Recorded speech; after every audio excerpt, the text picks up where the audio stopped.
Hello বন্ধুরা, আজকের এই ভিডিওতে ডিসকাস করতে চলেছি ইন্ডিয়ান 5 জন সর্বকালের সেরা কিংবদন্তি ক্রিকেটার সম্পর্কে। যে সকল ক্রিকেটাররা তাদের নামের পিছনে এমন এমন কিছু ওয়ার্ল্ড রেকর্ড করতে সক্ষম হয়েছিল যেগুলো ভাঙ্গা একেবারেই অসম্ভব বর্তমান বিশ্বের ক্রিকেটারদের কাছে, এবং তাদের নামগুলো আইসিসি হল অফ ফেমে বাঁধা হয়েছিল। তো বন্ধুরা, ভিডিওটা অনেক ইন্টারেস্টিং হতে চলেছে। ভিডিওটা না টেনে পুরো ভিডিওটা দেখতে থাকুন। নাম্বার 1, সুনীল গাভাস্কার। ইন্ডিয়ান কিংবদন্তি ক্রিকেটার সুনীল গাভাস্কার তিনি ক্রিকেট ইতিহাসের সর্বকালের সেরা ব্যাটিং ওপেনার ছিলেন। সুনীল গাভাস্কার তিনি 125 টেস্ট ম্যাচে 10,122 রান করতে সক্ষম হন 51.10 এভারেজে।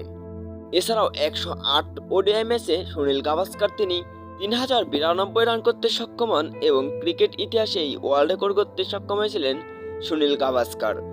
সুনীল গাভাস্কার তিনি 1987 সালে আন্তর্জাতিক ক্রিকেট থেকে অবসর নেন। এরপরে 2009 সালে আইসিসি ক্রিকেট হল অফ ফেমে তার নামটি বাঁধা হয় এবং ইন্ডিয়ান ক্রিকেটের সর্বপ্রথম সুনীল গাভাস্কারের নামটি আইসিসি ক্রিকেট হল অফ ফেমে বাঁধা হয়েছিল সুনীল গাভাস্কারের নামটি।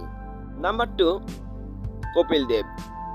ইন্ডিয়ান ক্রিকেটের বা বিশ্ব ক্রিকেটের সর্বকালের সেরা অলরাউন্ডার ক্রিকেটার হলেন কপিল দেব।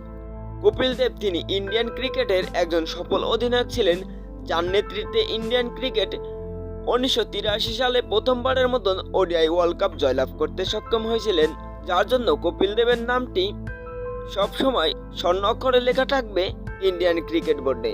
এছাড়াও কপিল দেব তিনি আইসিসি হল অফ বুকেও তার নামটি লেখাতে সক্ষম হয়েছিলেন। কপিল দেব তিনি আন্তর্জাতিক ক্রিকেটকে 1994 সালে বিদায় জানান। এরপরে 2010 সালে কপিল দেবের নামটি আইসিসি হল অফ ফেমে বাঁধা হয়। কপিল দেব তিনি তার আন্তর্জাতিক ক্রিকেটে 10,000 রানের উপরে এবং 600 উইকেট নিয়েছিলেন কপিল দেব, যার জন্য তার নামটি সবসময় স্বর্ণ অক্ষরে লেখা থাকে ক্রিকেট ইতিহাসে। নাম্বার 3, অনিল কুম্বলে। ইন্ডিয়ান ক্রিকেটের আরেকটা কিংবদন্তি ক্রিকেটার হলেন অনিল কুম্বলে। অনিল কুম্বলে তিনি ইন্ডিয়ান ক্রিকেট ইতিহাসের একমাত্র বোলার হিসেবে 1999 সালে পাকিস্তানের বিপক্ষে এক ম্যাচে 10টি উইকেট নিয়েছিলেন। এছাড়াও ইন্ডিয়ান ক্রিকেটকে বেশ কিছু ম্যাচ জেতাতে সক্ষম হয়েছিলেন অনিল কুম্বলে। অনিল কুম্বলে তিনি তার সময়ে একমাত্র স্পিন বোলার ছিলেন, যার বোলিংয়ের ঘূর্ণিতে বিশ্বের সকল বাঘা বাঘা ব্যাটসম্যানরা পরাস্ত হয়ে যেতেন এবং তাদের উইকেটগুলো খুব সহজে বিলিয়ে দিয়ে আসতেন ব্যাটসম্যানরা, যার জন্য ইন্ডিয়ান টিমকে বেশ কিছু ম্যাচ জেতাতে সক্ষম হয়েছিলেন অনিল কুম্বলে। অনিল কুম্বলে 2008 সালে আন্তর্জাতিক ক্রিকেটকে বিদায় জানানোর পরে 2015 সালে অনিল কুম্বলের নামটি আইসিসি হল অফ ফেমে বাঁধা হয়েছিল। নাম্বার 4, রাহুল দ্রাবিড়। ইন্ডিয়ান কিংবদন্তি ক্রিকেটার রাহুল দ্রাবিড় তিনি ক্রিকেট ইতিহাসের সর্বকালের সেরা একজন ব্যাটসম্যান হিসেবে বিবেচিত করা হয়। ইন্ডিয়ান বর্তমান কোচের দায়িত্ব পালন করছেন রাহুল দ্রাবিড়। রাহুল দ্রাবিড় তিনি তার ব্যাটিংয়ের পাওয়ারে ইন্ডিয়ান টিমকে বেশ কিছু ম্যাচ জেতাতে সক্ষম হয়েছেন। 164 ম্যাচে 13,288 রান করেছেন রাহুল দ্রাবিড়। এছাড়াও 344 ওডিআই ম্যাচে রাহুল দ্রাবিড় তিনি 344 ওডিআই ম্যাচে 10,889 রান করতে সক্ষম হয়েছেন রাহুল দ্রাবিড় এবং তার নামের পেছনে বেশ কিছু ওয়ার্ল্ড রেকর্ড গড়েছেন রাহুল দ্রাবিড়, যার জন্য রাহুল দ্রাবিড়ের নামটি ইন্ডিয়ান ক্রিকেট বোর্ডে সবসময় সর্বকালের সেরা ক্রিকেটারদের তালিকায় থাকে। রাহুল দ্রাবিড় 2012 সালে আন্তর্জাতিক ক্রিকেটকে বিদায় জানান।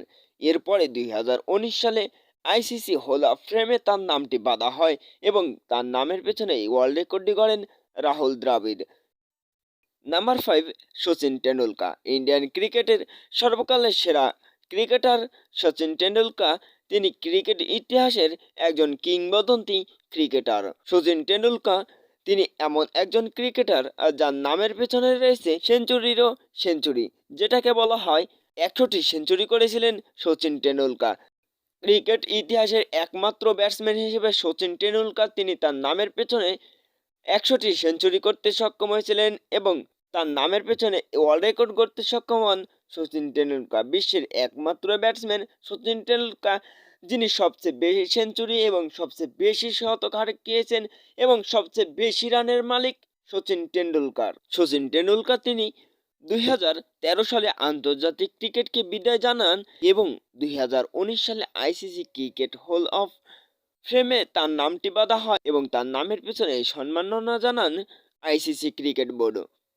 তো বন্ধুরা, ভিডিওটা ভালো লেগে থাকলে একটি লাইক এবং চ্যানেলে নতুন হয়ে থাকলে চ্যানেলটি সাবস্ক্রাইব করে পাশে থাকবেন। ধন্যবাদ।